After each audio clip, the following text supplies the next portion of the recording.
محمد وعلى آل محمد كما صليت على إبراهيم وعلى آل إبراهيم إنك حميد مجيد.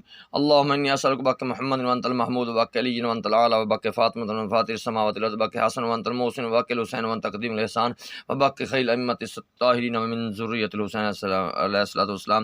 اے رب ذوالجلال حدیث کی ساق صدقہ اس پاک کلام سے جو کل کلمات پڑھ کے اللہ قبول منظور فرما. کوئی غلطی کو تاکہ اللہ مجھے معاف فرما.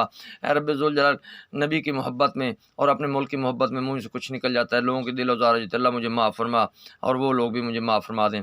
لوگوں میرے بھائیوں اللہ تعالیٰ جس کو چاہے عزت دے جس کو چاہے ذلیل و خوار کرے ہیں. اور ہمارے ملک میں تمام دنیا جب سید عاصم منیر صاحب جو ہے ملک کے کمان سنبھالی تو سب لوگ خوش ہو گئے کہ ایک حافظ قرآن آ گیا ہے اور ایک سید آ گیا. اب ملک جو ہے ترقی کرے گا, ملک میں انصاف ہوگا, سچائی ہوگی. کچھ ایسے مقامات ہوتے ہیں جس میں ان کی مجبوریاں ہوتی ہیں, وہ بھی سمجھا کرو. کل میں نے واٹس ایپ پہ دیکھا ایک شخص بہت گندی گندی گالیاں دے رہا تھا ان کی بیوی بیٹیوں کو. خدا کا واسطہ مانو یار, اللہ نے ان کو چنا ہے, اللہ نے ان کو بادشاہی دی ہے, ان کا اپنا امتحان ہے, ان کی اپنی آزمائش ہے. اللہ تعالیٰ ان کو دیکھتا ہے, ان کی اپنی آزمائش ہے. ٹھیک ہے, تو میرے بھائیو گالی مت دیا کرو. دیکھو یہ ملک کی بے عزتی ہے. آپ جنرل عاصم منیر نے جو وردی پہنی ہے وہ مرضی اس پاک ملک کی ہے. خدا کے لیے میں دعا مانگتا ہوں اللہ آپ کو ہدایت عطا فرمائے. گالیاں مت دیا کرو. اور میری کوشش یہی ہے کہ میں یہ دعا مانگوں گا, کیوں کہ یہ ذل شاہ کے ساتھ بہت ظلم ہوا ہے, ایک ماں کے دل توڑا گیا ہے. سب سے پہلے یہ دعا مانگو اللہ تبارک تعالیٰ نے ان کے کو فالج کرے, ان کی نسلیں تباہ کرے جس نے ایک سید کو قتل کیا ہے. اس پنجتن پاک کے صدقے وہ بچہ تھا, نوجوان تھا, اس کو جس نے شہید کیا ہے کرایا, خدا ان کی نسلیں تباہ کرے. اللہ ان کی اولادوں کو کسی گاڑیوں کے نیچے دے جو اہل صدات کے ساتھ زیادتی کرتے ہیں. جنہوں نے امام حسین کے ساتھ زیادتی کی, اہل صدات کے ساتھ کی, ان کی بھی نسلیں تباہ فرما. جو ان کو حق کہتے ہیں ان کی بھی نسلیں تباہ فرما. ہم یہ نہیں کہتے, میری یہ دعا ہے کہ اللہ نے اس کو بھیجا ہے سید عاصم منیر کو. مجھے یقین ہے اس قرآن کے صدقے مجھے یقین ہے کہ وہ بالکل اپنے معیار کے مطابق انشاءاللہ تعالی ملک بھی بچائیں گے. آپ بھی دعا مانگو اور ملک میں انصاف بھی ہوگا اور ملک دشمن جلد عدالتوں میں ہوں گے. یہ میرا چیلنج ہے. مجھے اپنے رب پر یقین ہے کہ اہل صدات کوئی اہل صدات بے انصافی نہیں کر سکتا, نہ ظلم کر سکتا ہے. تو اللہ تعالیٰ ہمارے ملک فوج کو امن میں رکھے. اور دوسری دعا ہم یہ مانگو کہ اے رب ذوالجلال اس پاک کلام سے جو ہمارے ملک میں بے ایمانی کرے, اب الیکشن آ رہے ہیں, جو جھوٹ بولے, جو بے ایمانی کرے, جو منصفی نہ کرے, خدا اس پر لعنت فرمائے. خدا اس پر لعنت فرمائے. خدا اس پر لعنت بولو انشاءاللہ. جو بے ایمانی کرے گا, بے منصفی کرے گا, حق کی بات نہیں کرے گا, خدا اس پر لعنت فرمائے. مسلمانوں کا کام ہے قرآن کے مطابق چلنا, انسانیت کے مطابق چلنا. قرآن میں ولا تلبسوا الحق بالباطل وتکتموا الحق وانتم تعلمون, سچ کو جھوٹ میں نہ ملاؤ اور حق دیدہ سے نہ چھپاؤ. اے رب ذوالجلال جیسے تو نے سلطنت بادشاہی سید کو عطا کیا ہے, ہمیں امید ہے, ہم امید رکھتے ہیں تا قیامت اس قرآن کے صدقے وہ حق کریں گے, حق کا ساتھ دیں گے. انشاءاللہ الیکشنوں میں بے انصافی نہیں ہوگی, حق کی بات ہوگی اور حق کی جیت ہوگی انشاءاللہ تعالیٰ. جو دعا مانگو کہ جو ملک کے بارے میں اچھا ہے, جو ملک کے بارے میں اچھا سوچتا ہے, جو انسانیت سے پیار رکھتا ہے, اللہ اس کو کامیاب کرے. جو جن سے غلطیاں ہوگی اللہ ان کو ہدایت عطا فرمائے. اگر وہ توبہ قرآن میں ہے جس نے توبہ کے لیے اللہ اس کو اصلاح فرما دیتا ہے. تو سارے آپ ہم سب توبہ کرتے ہیں, اللہ ہم سے معاف فرما, ہمارے ملک پر رحم فرما, ہمارے ملک پر رحم فرما. اور یہ قرآن رکھ کے کہہ رہا ہوں, جو اہل صدات کو گالیاں دیتے ہیں بڑے پچھتاؤ گے. اللہ تعالیٰ نے ان کو عزت دی ہے, اللہ تعالیٰ نے ان کو عہدہ دیا ہے, کسی مقصد کے لیے دیا ہے. آپ دیکھ لینا انشاءاللہ تعالیٰ سید منیر صاحب حق کریں گے. وہ مومن ماں باپ کے بیٹے ہیں, وہ بے انصافی نہیں کریں گے. انشاءاللہ تعالیٰ وہ ظلم روکیں گے, حق کی بات کریں گے. اور انشاءاللہ یہ قرآن رکھ کے کہہ رہا ہوں کہ مجھے امید ہے کہ آل نبی اولاد علی کے صدقے الیکشن بڑے ایمانداری سے کرائیں گے, اس میں بے ایمانی نہیں ہوگی. ہاں جو بے ایمانی کرتا ہے, ناجائز ٹھپے لگاتا ہے, خدا ان کی نسلیں تباہ کرے. یہ دعا مانگو اللہ ان کو اوترک رکھے, کیونکہ وہ قرآن کا مذاق اڑا رہے ہیں. اور جو حق کا ساتھ نہیں دیتے ہیں, خدا ان کی بھی نسلیں تباہ کرے. کیوں کہ یہ پاک ملک ہے, لا الہ سے بنایا گیا ہے. اس میں جو امنی پھیلائے گا وہ نقصان میں جائے گا. اور کسی کی یہ سوچ ہے اس کو کوئی ختم نہیں کر سکے گا. اس کو محمد علی ذوالجناح نے بنایا ہے, خواب میں میرے محبوب نے دیدار فرمایا ہے.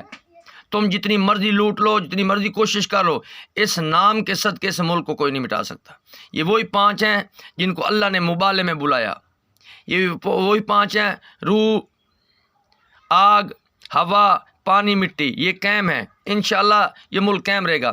اللہ مجھ سے غلطی کو معاف فرما، اللہ میرے ملک کو امن والا فرما دے، اللہ میرے ملک کو امن فرما دے، چاروں صوبوں میں محبت عطا فرما دے، اے رب ذوالجلال ہمارے ملک کو دہشت گردی محفوظ فرما۔ اللہ جو ناجائز شہید ہو گئے ہیں مسجد میں پشاور میں جو بم بلاسٹ، کتنے جوان، کتنے پولیس والے ہیں، کسی کی بیٹی ہے، کسی کا بیٹا، اللہ ان سب کو جنت الفردوس میں اعلیٰ مقام عطا فرما، ان کے اولادوں، ان بیویوں کو، ہماری بہن بیٹیوں کو صبر عطا فرما، ان کو اجر عظیم عطا فرما، اجر عظیم عطا فرما، جہاں کہیں بھی ناجائز شہید ہو جاتے ہیں اللہ ان سب کو جنت الفردوس میں اعلیٰ مقام عطا فرما۔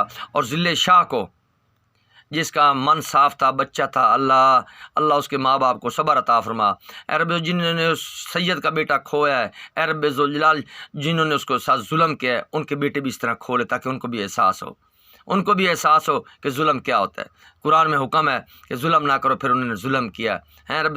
کوئی اور قوم کا ہوتا اور بات تھی، لیکن جو بے انصافی کرتے ہیں، لعنت اللہ علیہ، اللہ تو نے جب جھوٹوں پر لعنت فرمائی ہے تو پھر کیوں لوگ جھوٹ کا ساتھ دیتے ہیں، بے انصافی کا ساتھ دیتے ہیں؟ نبی کی محبت میں کیوں نہیں آئے لوگوں؟ موت برحق ہے، اللہ سے توبہ کر لو یار، اللہ سے توبہ کر لو یار، اللہ سے توبہ کر لو، اللہ سے توبہ کر لو۔ اور تمہیں قرآن کا واسطہ ہے، تمہیں جس بچوں کے لیے جھوٹ بول رہے بے ایمانی کر رہے ہو، انہی کا واسطہ ہے۔ خدا کی قسم یہی ملک امن والا ہے، اسی میں امن ہوگا، نہیں تو دوسرے ملکوں میں تم دیکھ لینا کہ اللہ نے قرآن میں کیا کچھ لکھا ہوا ہے۔ قرآن کو پڑھو، سمجھو، پھر عمل کرو۔ یہ ملک محفوظ ہے، یہ ملک محفوظ ہے، یہ امن والا ہے۔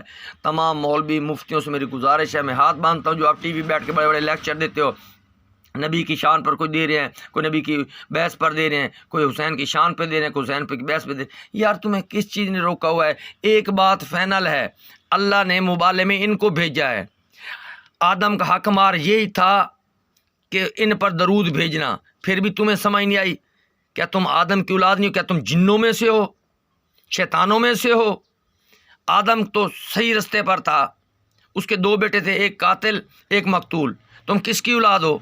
خدا کے لیے یار مہربانی کرو، تم جنوں کو مانتے ہو، شیطانوں کو مانتے ہو، ابلیس کو مانتے ہو کہ وہ ہے، تو یار جس کو اللہ نے قرآن میں کہہ دیا وَمَا أَرْسَلْنَاكَ إِلَّا رَحْمَةً لِّلْعَالَمِينَ، آج مغربی لوگ، یہود و نصارہ آپ کو رحمۃ للعالمین مان رہے ہیں، ان کی اولاد کے غم میں شریک ہیں، آپ ان کا مذاق اڑا رہے ہو، ان پر بحث کر رہے ہو ہیں جی، یہ بھی شرک ہے جی، مانگنا شرک ہے۔ تو پھر یوسف علیہ السلام کے پاس ان کے باپ نے اپنے بیٹوں یاروں کو بھیجا، 11 کو، کہ جاؤ ایک سے مدد لے کے آؤ۔ کیا پھر وہ شرک تھا؟ یا سلیمان علیہ السلام نے بڑا شرک کیا، جنوں سے مدد مانگی، یا آصف بن برقیہ سے مانگی؟ کیا یہ شرک ہے؟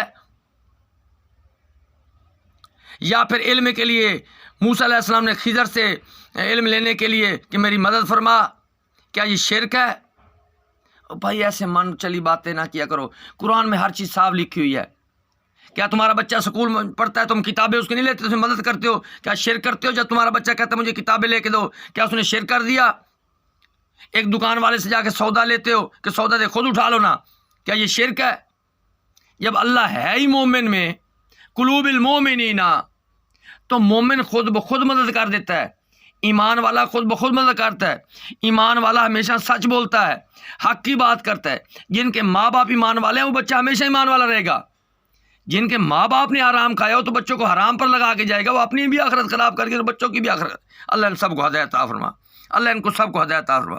اور لوگوں توبہ کر لو، میری توبہ، میں بھی توبہ کرتا ہوں، تم بھی توبہ کرو۔ یار تمہیں اس پنجتن پاک کا واسطہ ہے، تمہیں قرآن کا واسطہ ہے، تمہیں اپنی اولادوں کا واسطہ ہے، حق پر آ جاؤ یار، مجھے معاف کر دیں میری بات تو یار، میں تمہارے لیے یہ چاہتا ہوں کہ تم جنت میں جاؤ ہیں، اور جنت میں تمہارا اعلیٰ مقام ہو، کیونکہ دنیا میں جس کو دیا گیا اس کا آخرت میں حصہ نہیں ہے۔ یہ قرآن پڑھا، میں چاہوں تو سونے کی جوتی پہن سکتا ہوں، کنگن پہن سکتا ہوں، لیکن نہیں، مجھے مرنا ہے، موت برحق ہے، سب کچھ یہیں رہ جائے گا۔ خالی ہاتھ آئے تھے، خالی ہاتھ جائے گے۔ کل جو تن کے چلتے تھے شان و شوکت پر، شمع تک نہیں جلتی آج ان کی تربت پر۔ ایک فقیر ہے، وہ مر جاتا ہے، اس کی قبر پر قرآن پڑھا جا رہا ہے، تلاف ہے، تو اللہ نے اس کا ذکر رکھا، پھر آپ اس کو بھی شرک کہتے ہو، جبکہ یہ قرآن میں لکھا جس کا ذکر خیر باقی رکھے۔ تم اگر سچ بولو گے، ایمانداری کرو گے، حق کھاؤ گے، انسانیت سے پیار کرو گے، تم بھی کامیاب ہو۔ اور مجھے معاف فرما دے اللہ، ان سب کو معاف فرما دے، میری توبہ، میرے ملک کی خیر فرما، انسانیت کی خیر فرما، انسانیت کی خیر فرما، میرے ملک میں عزت عطا فرما، میرے ملک میں انصاف ہو، سچائی ہو، حق کی بات ہو۔